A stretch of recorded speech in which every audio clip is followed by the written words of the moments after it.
Okay, hi everybody. Good evening. For tonight's session for No Harm, Nordonia, we have a guest host. And can I ask everybody to mute your mics again for me?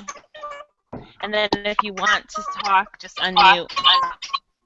We're getting some weird feedback, so I don't know what's going on with that. So, okay, so anyways, we are going to go ahead and get started. We have a guest host tonight, and we're excited to have her. Exciting news for Nordonia is that we are going to be going one-to-one next year with grades 5 through 8 and ultimately grades 3 through 12. So in the next 2 years. So it's really, really exciting time for us, and we are lucky that we have neighboring school districts that have piloted this and that can give us some tips before we get started. So we have Nancy Kevern with us, and she is the tech integrationist and instructional coach at Chagrin Falls Exempted School Village, right? Or Village right. School. I always get that. Okay. So thank you so much, Nancy, for spending an hour with us. And you're going to present some things, and then we can take questions if we have time. And I will go ahead and present the screen so that your screen shows. So if you want to go ahead and pull up your presentation. Sure. And if there's anything else you want to say about yourself or about your job, feel free to do that too. Okay, I'm just going to go ahead and start with the presentation, and I want you to jump in. Anything that I say, anytime, just feel free to jump in and ask questions and make it more interactive like that. Does that work? Yeah, absolutely. Okay. So I'm just going to give you a little bit of background on where we were and what happened this year to us. This is a quote from Mike Doherty, who's our director of technology. And basically, sometimes you just have to take a risk, and because only good things happen with change for us, and we just embrace the change, and we have seen amazing things happen this year. We piloted Chromebooks last year in 6th grade. It was one-to-one only in 6th grade. They took them home nights and weekends, used them in class, and we were Google Apps for Education, setting up folders in Google Drive, using docs, presentations, collaboration, things like that. The initial plan was to expand it 6 through 8 this year, but because we got the Straight A fund, we accelerated that.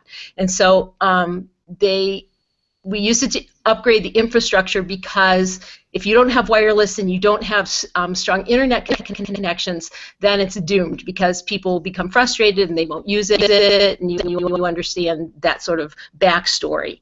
And so we expanded 6 through 12, but we ultimately expanded 3 through 12 because we were able to push down then grades 3, 4, and 5 to include them because of that extra chunk of money that we got. They also, I was in 6th grade science last year, part of the pilot, and so they moved me to a technology integrationist position just to provide support to students, teachers, administrators, parents, to ensure the success of this program, knowing that the initial success for a teacher to feel in the classroom was critical for this to succeed. So that was the goal, and that was ultimately my initial job. So right now, all students grades 3 through 12 have Chromebooks and bags, and it's one-to-one. They bring them to school every day. They take them home nights and weekends. They're used in all subject areas, but maybe not all subject areas every day, if that makes sense. And parents have a technology fee that they pay up front, along with, of course, assigning the acceptable use policy. That goes toward a one-time accidental breakage. The most common breakage we've seen are screens in the Samsungs, which are the ones that we piloted last year. They're silver, and they are a little bit less sturdy than the Lenovo's that we got this year for the mass rollout 3 through 12. But so far, Mike would know the stats, but breakage has really been minimal. The kids have done a nice job taking care of them. This is just a little infographic. Just this year alone, you can see how much they've been used, all the creation of the docs, the searches, the videos, because kids these days, that's how they teach themselves, is they watch videos to learn how to do it. So it's Google Apps for Education has really been integrated into the classroom.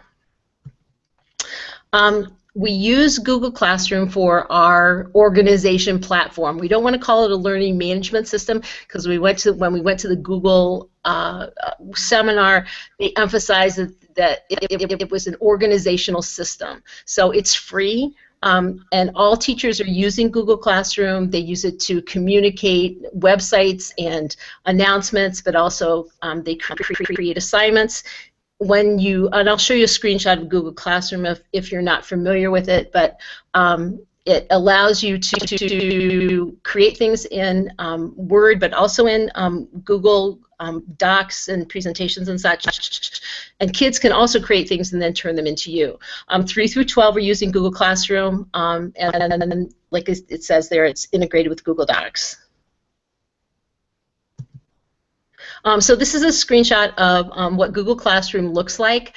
You can see that there's 3 tabs. There's a stream, which allows you to create announcements, and then also assignments. Then there's a students tab, which gives you a list of students that are enrolled in this particular class, and then the About tab. And the traditional thinking of this is that you would enroll all students in like your Period 1 science class or your Period 4 English class. But another way of thinking about it, because you can create as many classes as you want, you can differentiate, and kids join your class based on a class code. And if you look on the left-hand side, you see a place where the code is. And so you could have a class of 2 students, and some of our classes have done that, where they have a specialized curriculum just for those 2 students. Or you could even level a unit and create a class of students for a particular topic, and then as they proceed through that topic, they would get the code then for the next level, and so on. So there's a lot of, it's very flexible, and there's a lot of out-of-the-box thinking that can go along with Google Classroom, which is actually really cool. And things that we're moving toward next year, rather than the traditional 24 kids in my English class where I post my regular assignments. This is what your drive looks like once you join Classroom. Classroom automatically creates a folder for the teacher. It automatically creates a folder for the students when they join Classroom. And then within that folder then are folders for each one of your classes. And then within each class folder is a folder created for each assignment, so that when students get an assignment from you, it goes into a folder labeled with the name of the assignment for them, and also goes into a folder labeled with the name of the assignment for you. So it's very organized, very structured, very easy for the kids to find. So those kids who have organizational problems, it really helps a lot. All they need to know is part of the name of the assignment up on the search bar, and they can find it and it pops right up, or just simply look in the folder associated with that class. You can color code the folders. There's lots of customization, personalization that can go along with that, which is one of our goals, is personalized learning for each student. Another advantage for using Google Apps is a Google Calendar. Our 7th and 8th grade teachers specifically embrace this early in the year. They post all of their homework on Google Calendar. The students went in and then joined their teachers' calendars. They can choose which calendars then to see.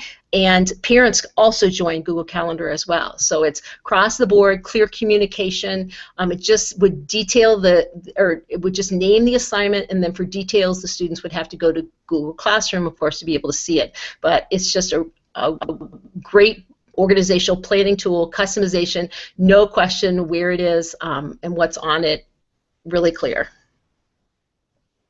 And teachers can see each other's things as well, which is great. How it's used for teachers, these are just some brief examples, just how technology has been embraced in the classroom. Remind HQ is a website and not necessarily related to Google, although you may be able to use Google to log in. And that's one awesome thing about students having Google accounts now, is that so many of the platforms, they can just log in with their Google account. One click, one orange button, they even know what to look for, the G in the orange button. There's no other passwords and logins to remember, which really streamlines the process for them. RemindHQ, though, is a site that uses text messages, and this particular teacher, anatomy and physiology teacher, they were studying the endocrine system, and she just wanted to give the kids sort of a real world experience about what it was like to be diabetic. The teacher herself is diabetic, so every time she had to deal with her diabetes in some way, test or take insulin, or for whatever reason monitor it, she would send out a text message to the kids. So 24 hours, for 24 hours, they lived the life of a diabetic through text message. And I joined that class just to experience it as well. I think we got 15 text messages in 24 hours. So the reflection that went on with that kind of thing was really enlightening. For these kids, she got things like, boy, I guess it's more than just, eating crackers when you get hungry if you're diabetic. And for the student in the class who was also diabetic, just to have that sort of empathy from her friends, like, okay, this is my life, this is what I have to live, it was really a positive experience for those kids. Nearpod is the second example. It's a presentation tool. The cool thing about Nearpod is that it collects formative assessment data and stores it on the website for you. You log in with Google. You can use any existing PowerPoint or any existing presentation, or go out and find something and customize it. And it's interactive and very engaging for the kids. I've used it as young as 2nd grade, and then high school, all the way through high school. So it just depends on the content, obviously, that you upload into Nearpod. SoundCloud is another app. It's also a website, and the kids log in with Google. They can record themselves. So foreign languages use it for practice and just to be able to hear yourself speak. Music has used it also for formative assessment. Students play their instrument, submit the link through Google Classroom for the music teacher to be able to hear, and then the music teacher can critique them. Also, change over time. How they sound in September doesn't sound the same as they sound now, and so all that data then is stored for them as well, so they can go back and listen and reflect, and it's just great for them to be able to see hear their own progress. One of the coolest thing is that the primary music teacher used SoundCloud to record his second and primary students, and then he tweets it out, because there's just a link right on there how to tweet it. So parents and anybody worldwide who follow our primary music teacher can listen to like a 45-second snippet of kids singing, and just great PR for the district and just real-time use of technology. These are just some of the tools that we use. Presentation research, you can see, and they're used for students and teachers as well.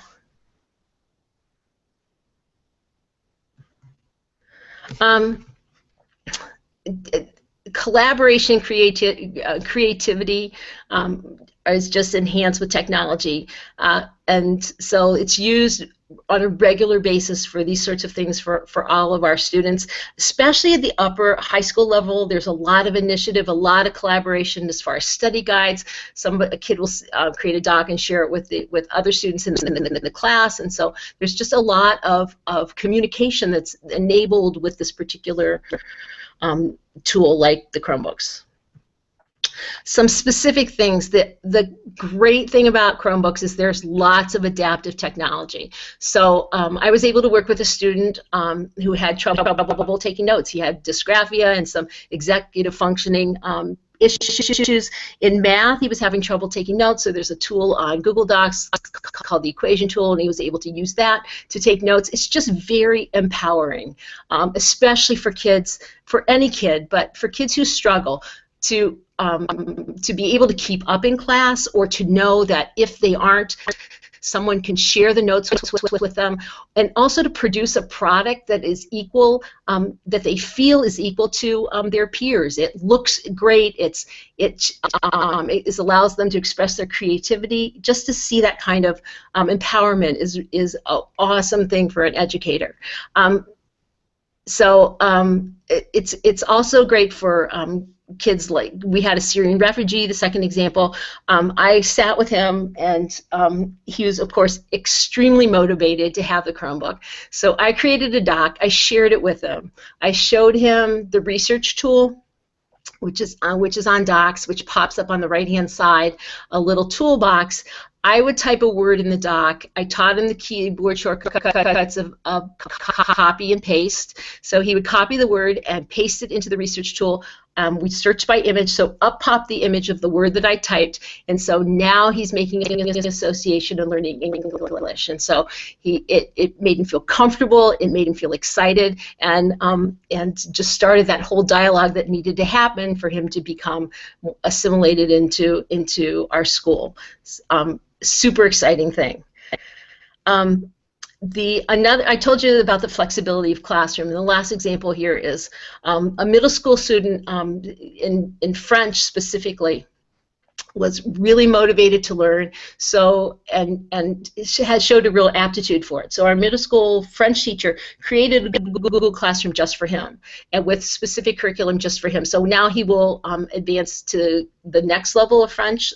He's basically doing 2 years of French in 1 year. So now when he goes to high school, he'll go into French 2 rather than French 1. Which is very cool for him, very motivating. Again, another example of personalized learning that we can do.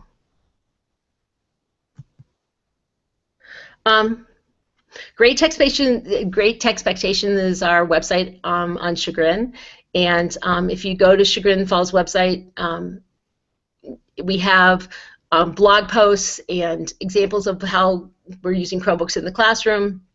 Mike does a Web Wednesday with great resources that are available. So this is just a resource that you can use to access information that we're using in Chagrin. One of the things that's really motivating too for teachers and kids is that Mike, our Director of Technology, implemented a 21st Century Activities contest, and so every couple of weeks we put out a challenge. One was to integrate selfies into the curriculum. That's just an example. And so we had kids dressing up as characters and taking selfies of themselves, and then we posted on Twitter so that we can see what everybody else is doing. So it's great communication across buildings, across grade levels, sort of involves everybody and in a very fun way. Students, teachers, parents alike can see what's going on.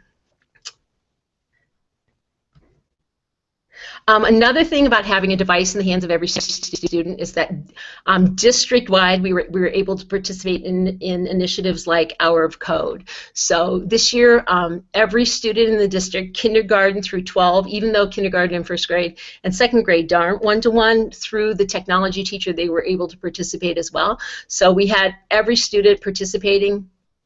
And just getting that computer science experience and excitement that goes along with that kind of thing. So it was a really cool thing to see. If you haven't done Our Code, I encourage you to give it a shot, because it is so much fun for the kids to be able to program something and then see it in action and just explore computer science and sort of break that mindset or that stereotype of it being boring and not for them, because now we have so many kids interested in it now because we were able to participate in Our Code. Another initiative is that we are encouraging and providing Google certification classes. We had a first round of 15 people go through and become Google certified educators. We met once a week, and then every 2 weeks we took an exam, so it was over 10 weeks because there are 5 exams. And we had teachers, the first round get certified, and now this Thursday we're taking our last test, which will be sites, and so we will have 37 teachers certified. Next on the list are some administrators, so we'll see how that one goes. But so far, it's been a great experience, a bonding experience, a lot of information acquisition, and just an interesting process to go through. Okay, so planning for next year. We're expanding to second grade with Chromebooks. Worked with second graders today with Chromebooks, and they were in classroom in a dock typing poetry. Super exciting to see. They were all over it. It was a wonderful experience for me to see, and also for their teacher. You wonder, okay, is it gonna be an epic fail, or they become frustrated? And they were so excited and did such a great job typing, changing colors, changing fonts. It's not like they live in isolation. They're very comfortable with computers. These kids are, and so even the young ones were. It was a great experience. Last year, teachers were really new, many of them, to the Google Apps for Education. So they weren't really familiar with forms and what forms can do for them as far as gathering and storing data.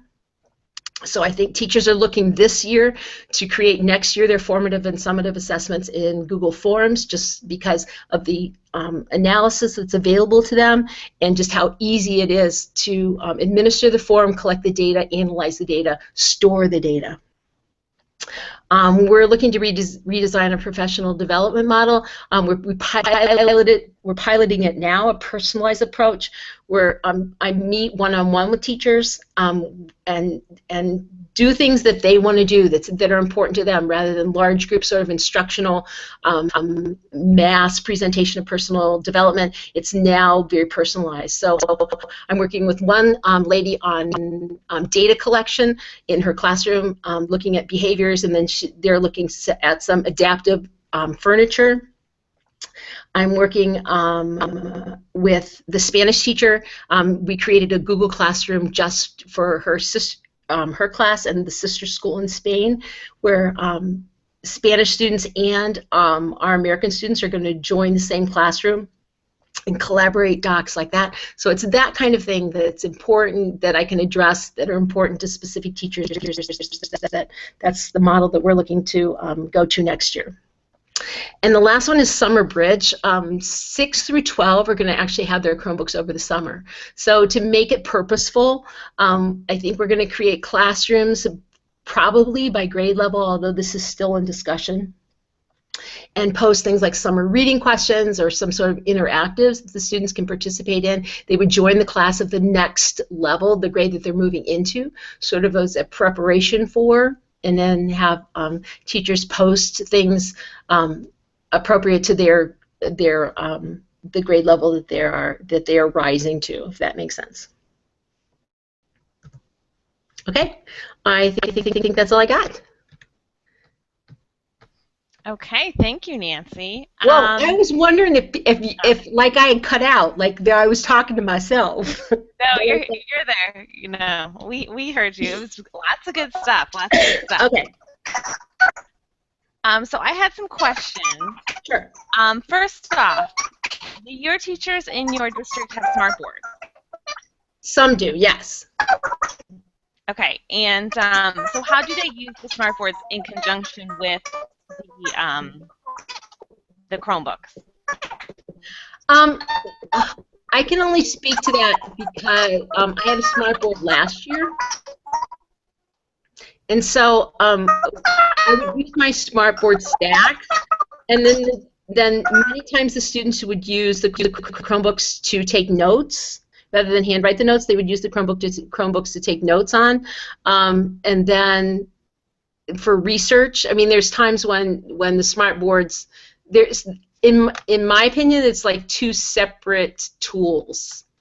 And we would use the smart boards for interactive activities and things like that, but then we would use the Chromebooks for the note-taking and the research and the presentation and the collaboration more than the smart boards were, if that makes sense.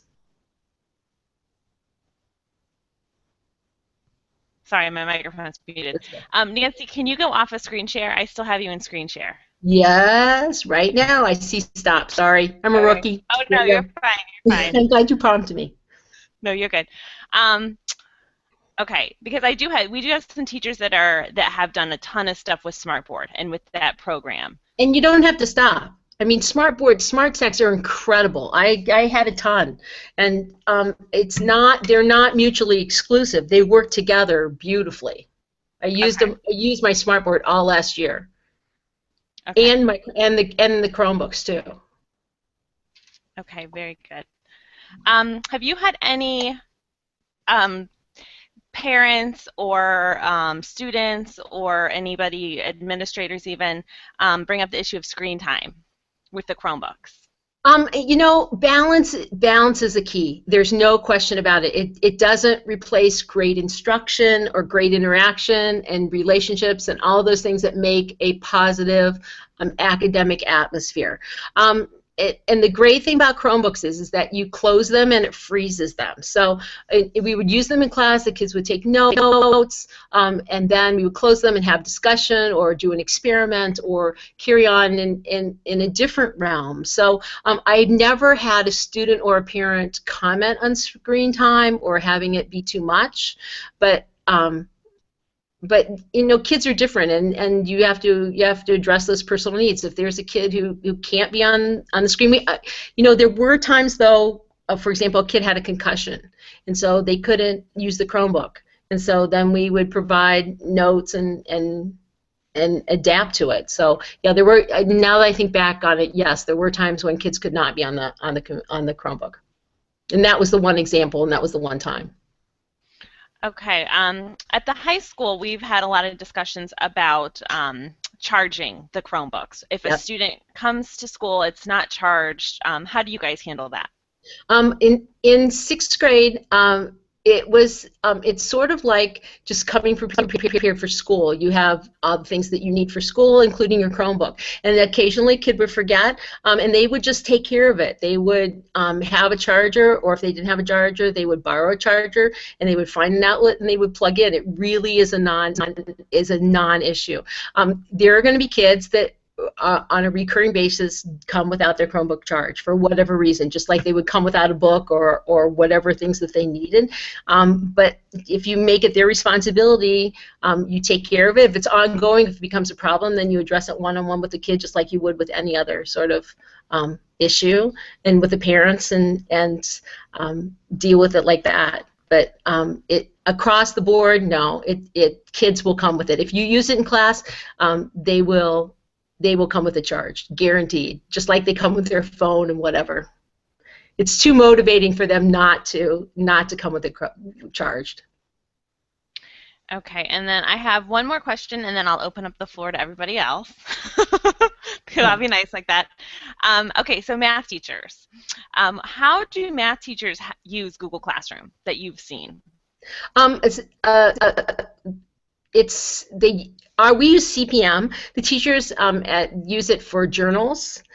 We have a math teacher who has students do a reflection, and they also use Google Forms and collect data like that, and post the form in Classroom for the students to access, and then it's just an easy way for the students to get it. But for journals and for forms is probably the most common things for math. And also resources. I'm thinking middle school and high school. For younger grades, there's things like SumDog for math practice that the younger grades use. And there's also Compass Learning. Some of the students are on Compass Learning too. Okay. Okay, very good. Does anyone else have any questions? Now's the time. Nancy's been there, so she can give, even if they're those what-if questions. Do you have a question, Dad? Wow. Hey, Nancy, how much have you guys done with Flip Classroom? I didn't hear that, Todd. Flip Classrooms? Have you guys done anything with Flip Classrooms yet? Have we done anything with Google Classroom? Flipped Classroom. God, I read your lips. That was awesome. Yes, somewhat. There's a program called Edpuzzle that allows you to snag snippets of video and embed questions in there, and so that's one way that teachers have flipped the classroom. Another one is a website called Blend Space, and our 6th grade math teachers have created Blend Space that students join, and then it just has a path of activities that the students do. So those are 2 examples of how teachers have flipped the classroom.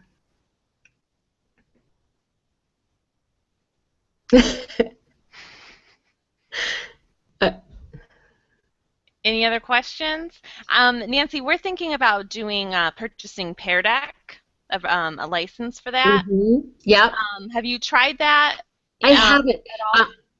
Nearpod is the free version. I'm a big Nearpod fan. I think the one thing that I've heard, although I haven't tried out Pear Deck myself, the one thing that Pear Deck does is allow you to drag to 4 corners to choose something. But otherwise, Nearpod is a free version of it, and have been really happy with the free version in Nearpod, because it allows you to do short answer and then multiple choice and then drawing as well.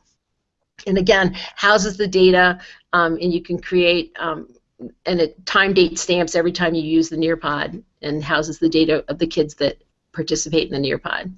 But as far as the difference between the 2, I haven't done Pear Deck, although I know it's really popular in Beechwood. Mm-hmm. Okay, I see.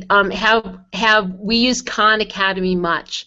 I know Khan Academy is a choice in Edpuzzle, which is one of the tools that teachers have used. But I don't know. I can't speak to that because I don't know specifically how often it's used, like in high school or in any grade level. Sorry. But I know it's a great resource. Great resource. Nancy, I have a question for you. I'm curious how your district balances using like Progress Book or whatever kind of program you use while still incorporating Google Classroom. I know we struggle sometimes with getting parents to follow assignments and introducing another kind of tool. I'm curious how they would react to that. Well, Infinite Campus is the gradebook we use, and Google Classroom is strictly for the kids. There's no parent view right now of Google Classroom. It's strictly teacher-student. The only way the parents would be able to see anything in Google Classroom is if they would log in as the student onto whatever device. They don't necessarily have to be in a Chromebook. They would go to classroom.google.com, and then it would prompt them to log into the school's account, if that makes sense. And they would have to log in as their student in their school's account to be able to see any postings of assignments, things like that. And once you're in Classroom, then you have access to your Google Drive as well. So there is no parent piece to Classroom, good or bad, as opposed to Progress Book, you know, where parents can monitor grades and things like that. So yes, you can post grades in Classroom, but then you would also have to post them into your gradebook as well, which for you guys would be Progress Book. But I know Progress Book has like an assignment calendar and things like that, because I'm a big fan of Progress Book, not so much Infinite Campus, but yeah.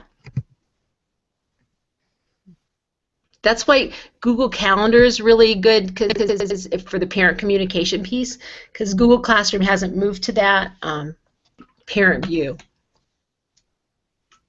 How often are we meeting, working with teachers? With the personalized PD, I meet with teachers every single day. One of the great models that was implemented at the middle school was called Tech Tuesdays, and every Tuesday during a planning period for 7th and 8th grade, I meet with teams of 2 teachers. And they rotate, and it's posted on calendar, and they can let me know in advance if there's something specific they want to work on, or sometimes I find things and take it to them. It's been a really effective model, one that I wish would have been implemented at the middle school or at the intermediate school and the high school as well. But because I'm a teacher and I was in the teacher for 20 years prior to me moving to this position, I have relationships. And so because of those relationships, people are comfortable with me being in the classroom. And so I just reach out, and people, and they also know that I'm very available on an as-needed basis. So I get people have my phone number, I get texts, I get emails and saying, okay, this isn't working, can you show up? And when you provide that kind of support and know that you've got their back and you're going to be there for them and make sure these things work for them, then people are more willing to embrace new technology, if that makes sense. So making myself available to people was really important. I was not part. We took the paper, pencil, park, and ear assessments. So they opted not to do the online park this year. So I was not involved in that. Because you guys have the Chromebooks. True. True. And I wasn't part of that discussion. So you're going to have to ask. I think Mike was on administrative council. I don't know what the thinking was on that. I was not part of that discussion. No, we haven't had any discussion on what my role will be with the testing. No, I don't know. I don't know. We're more into supporting new ideas and innovations in the classroom right now and getting the kids into the creative sort of mode. I'm curious to hear how your teachers have utilized like electronic books or other types of reading for the English language arts class.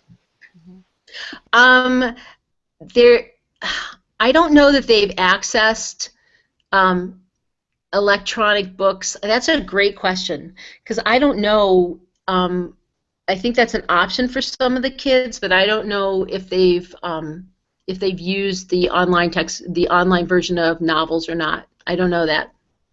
They haven't asked for my support, so I don't know if kids have gotten them independently. I don't think we've gotten any sort of mass downloads because the Chromebooks don't have much memory in them and storage. So I don't know. And Nancy, I've spoken with Lori Garini, who's your librarian, and she said that the students will download books that they're reading in class, but she said a lot of them choose not to. A lot of them are sticking with the paper format of books because that's their preference. Sure. So she said she has not seen any increase in demand for ebooks so far. Yeah. How about sorry. Oh, I was gonna say, how about like creating online textbooks? I know that's a big attraction with the access to the Chromebooks and collaborating across districts and things like that.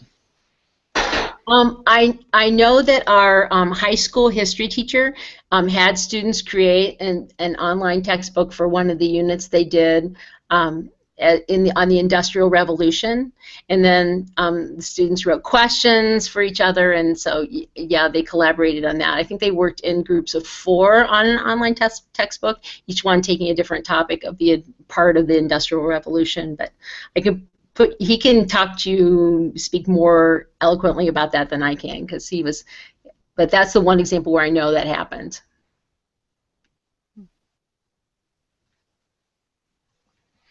Nancy, what's your biggest advice for teachers that will be going one-to-one starting in August, in terms of, they feel comfortable with the Chromebooks, they feel like they have the basics of Google Classroom. What's your biggest advice for moving on from there? Just know that you don't have to know everything, that you can learn right along with the kids. And I can't tell you how many times a kid came up and said, do you know how to do this? Or let me show you how I figured this out. And to give that kind of empowerment to students is amazing for them. Or watching as kids sit by side and help each other naturally, not because they're prompted by a teacher, but because one student has knowledge that they can give to another student. And allowing that to happen in your classroom is such an amazing thing to see. Just the whole process of learning how these things can be used most effectively in the classroom together, and not being afraid to try new things and use students. I think it's perfectly appropriate to ask a student, okay, I found this awesome website, SoundCloud. Why don't you, if you're interested, why don't you see if you can figure out and show us how it's used, or something like that. So just don't be afraid to try it, because the change that you'll see in your students in your classroom is so exciting.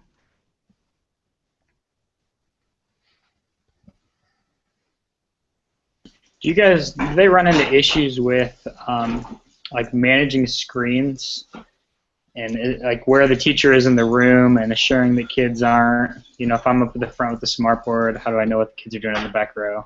How they address that? You can't. You have to walk around. There's no question about it. You can have the Rule 1 tab open, and again, if you're worried about kids being distracted with the smartboard, you can have, unless they're taking notes, you can have them close the Chromebook. But there are kids that are going to be on your radar no matter what, and so you just position them so that you can see what's going on if you're worried about it. It's as far, most kids are choose to be involved and choose to respect the rules of the classroom. But yeah, like anything else, you have to set the rules with the Chromebooks. You set the rules just like anything else in your classroom. So expectations and enforce them and oops, oh shoot. Okay, sorry. I don't know. I just went black for a second. Oh, I think I went in sleep mode or something. Okay, we're all right. Yeah, you're good. But yeah, just consistency and just know who you have to monitor.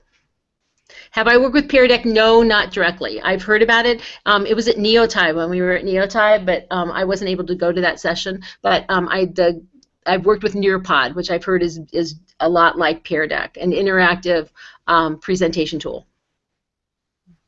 But I know Pear Deck, for whatever reason, is really popular, so I think I need to check it out. Nancy, how do you decide what apps and extensions and that type of thing go on the student Chromebooks? It's as needed. A really popular one is Read Write Google, and that's adaptive technology. Speech to text is an option. Also, Speak It, which will read text for students. Another great app is called TLDR. It stands for Too Long Didn't Read. I don't know why they came up with that name, but it's great for younger kids for research, because it will summarize any text or web page for the kids and allow them to see whether it would be something useful to them rather than having to read the whole thing. So research becomes less intimidating for younger kids with that particular app. So it's on an as-needed basis, and it's reading forums and staying up on that kind of thing is really helpful too. There's a lot of great websites out there, as you well know, that as new technology comes out, they get it out there and publicize it. So just keeping up and reading on the current blogs is a great way to keep up on the new stuff. Okay, and with those, do you push them out to the student devices? Mike does, yes. So what he does is it's like one click for him in the platform, and so the teacher would email me or email him and say, can you make this available? And then yeah, we would, the teacher or I would go in and get it on the student's Chromebook. But yeah, it's on an as-needed basis for the individual students. Okay.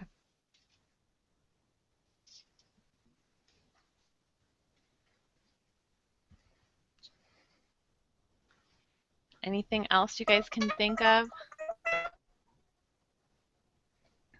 I was trying to think. Yeah, Nearpod is free. Nearpod is free, and I looked into a subscription for that, and boy, the free version has almost everything that you would need. The only thing that the paid version has is a couple of other questioning tools. I think there's a fill in the blank and things like that. But the basic level has been more than satisfactory for us. Thank you. Have you used much with Kahoot? Yeah, really popular, really popular. Fun review game, yes. Kids like it a lot. I guess that's the great thing about Chromebook, is just exponentially increases your choice as far as choices for kids, choices for teachers, as far as presentation and review and all those things that happen daily in the classroom. It just increases your bag o' tricks, which is awesome. Great for kids too.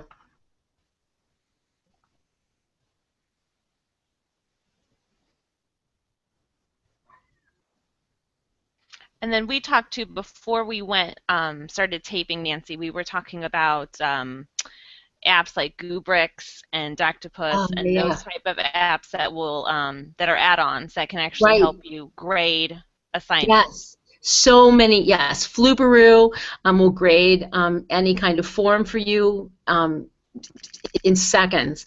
And the same thing with Doctopus, actually walks you right through and allows you to grade extended response questions using a rubric.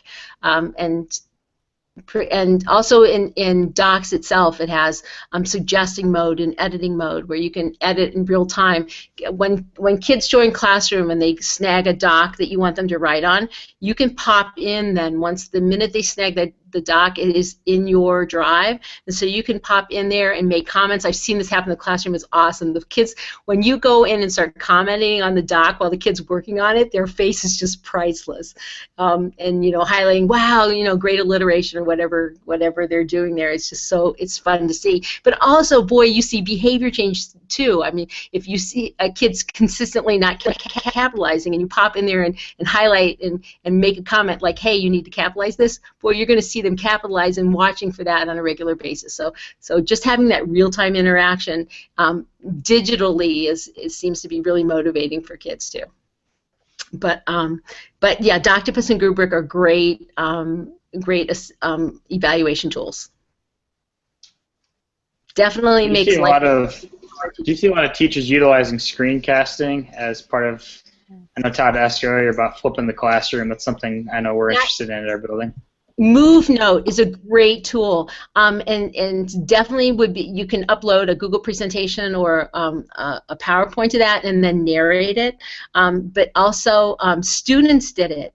In fact, the Spanish students, that was one way that they interacted with the classes in Spain, is that they narrated in Spanish their presentation. But yeah, it can be used by students and teachers alike for screencasting. And then it's just simply a link that you would post in Classroom that kids could access for review. I mean, sometimes kids need to hear it over and over and over again, especially math. That's what we want our teachers to do, our math teachers specifically. Just those simple things that kids need to review, and parents too. Just have that bank of videos available. In terms of the Google certification process, what did you find was the most valuable about doing that?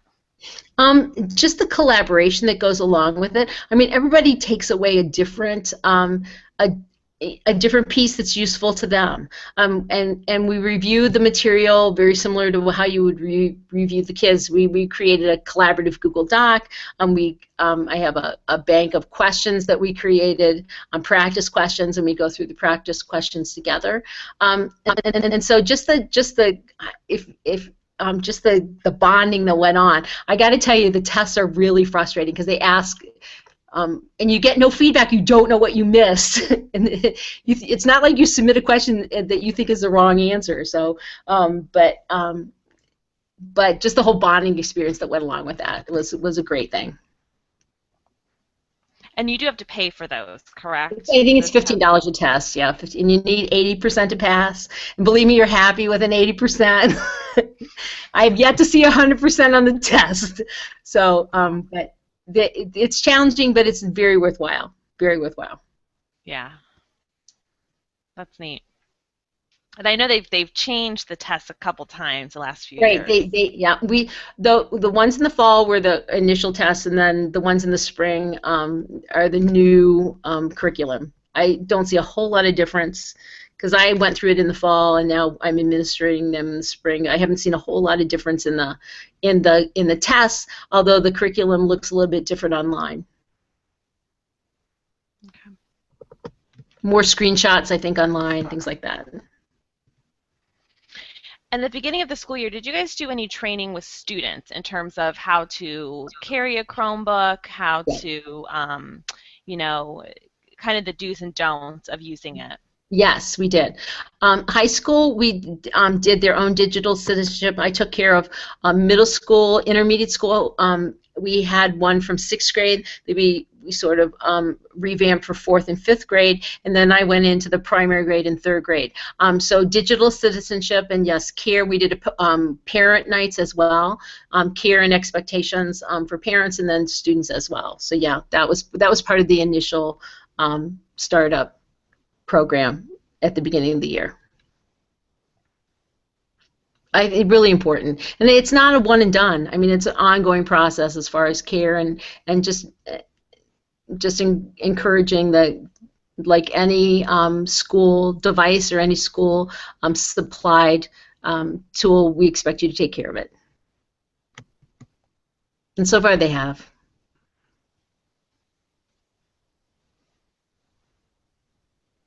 I suppose I should look at the camera. I'm looking at you guys down below. It's okay. Now I'm a rookie. I don't know how to do this. No, you're good. Yeah, this is your first time using Hangouts, so. Yes, it is. It is. So yes, it's a neat tool. It is great. It's great. We don't have it enabled for kids though, and it's not where Mike wants to go with it, and I can sort of understand. But this is a great thing that you guys have going. And Nancy, on Friday, I will be at our 5-6 building doing some professional development. We have an in-service day, and Okay. I'm going to be meeting with some teachers with content areas, Okay. content area groups.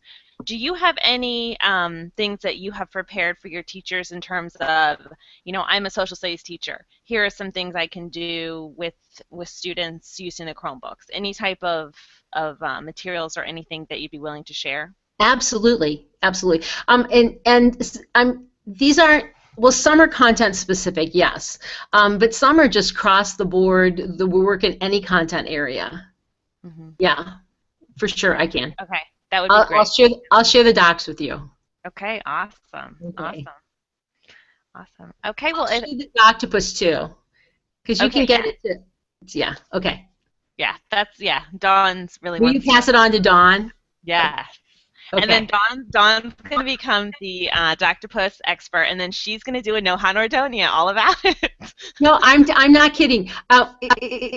Is there I also have a rubric I can send you. I have an argumentative essay rubric, and then a rubric that I did called PEAL, and I can't remember what PEAL stands for. I'll just ship them all your way. But they were all modifications of the initial rubric that link that I have. Okay? Okay. Cool. All right. Okay. Okay, any other questions? Okay. Well, I'm more than happy to give anyone Nancy's email. She's really good at emailing back and forth ideas and that good stuff. So I can share that with you, and if you'd like it, just let me know. And if there are no other questions, Nancy, I don't want to keep you too much later. But I really appreciate you hopping on tonight and sharing some information with us. I know that it helps us out a lot because super excited for your district. I'm not kidding you. It is life changing. It's awesome. Just great for your kids. Great for your kids. Yes, we're excited. I know the teachers are excited. It's just. It's an exciting time, I think, with lots of new stuff, and so yeah, it's good things are going to be happening here. Absolutely. So we're excited. All right. Well, if there are no other questions, we will go ahead and end for the evening. Todd, are you okay sending out certificates of attendance? Okay. Okay. So Todd will send those out. Yeah, I have everybody's names, and I'll send them out in the morning. Okay, sounds good. All right. Thanks. Thank All right, you. thank you for joining us, and Thanks. we'll see you guys later. Bye. Thanks. Thank you. Bye.